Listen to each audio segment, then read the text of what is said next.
بعد اشرف الانبیاء کہ جو میں ہمیشہ توجہ دلاتا ہوں کہ برادران اہل سنت کی توجہ دلائیں. اب یہ ذہن میں رکھیں کہ یہ بھی میں نے ہمیشہ کہا ہے کہ جو برادران اہل سنت ہمارے بھائی ہیں، ہماری جان، ان کے قدم ہمارے سر آنکھوں پہ ہیں. نہ وقت اہل سنت ہندوؤں سکھوں جو جس دین کے ہیں، اکثر لوگ معصوم ہیں بالکل. اور جب ہم کہتے ہیں اہل سنت تو مراد ہے علماء اہل سنت، کہ جو علماء یہود و نصارہ کی مانند ہیں. جس طرح سے علماء یہود و نصارہ کو علم تھا رسول اللہ صلی اللہ علیہ وسلم کی نبوت کا، رسالت کا، بعثت کا، اور وہ چھپاتے تھے، تو یہ علماء اہل سنت کو بھی علم ہے اہل بیت علیہم السلام کی افضلیت کا، امامت کا، خلافت کا، وصایت کا، اور یہ لوگ علماء یہود و نصارہ کی طرح چھپاتے ہیں.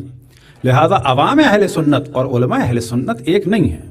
عوام اہل سنت جو ہیں وہ سمجھے رسول اللہ صلی اللہ علیہ وسلم اور اہل بیت علیہم السلام کی وہ مظلوم بھیڑے ہیں جو بھیڑیوں کے ہاتھ میں ہیں. اور ہماری ذمہ داری یہ ہے کہ رسول و آل رسول کی ان مظلوم بھیڑوں کو، ان بھیڑیوں سے نجات عطا فرمائیں. اور نجات کیا ہے کہ رسول و آل رسول کے فضائل بتائیں، رسول و آل رسول کی تعلیمات بتائیں. رسول و آل رسول کی توہین کرنے والے، ان کو حجر و ہذیان و بکواس کی نسبت دینے والے، ان سے جنگیں کرنے والے، ان پہ لعنت بھیجنے والے، ان پہ ظلم کرنے والوں کا تعارف کرائیں.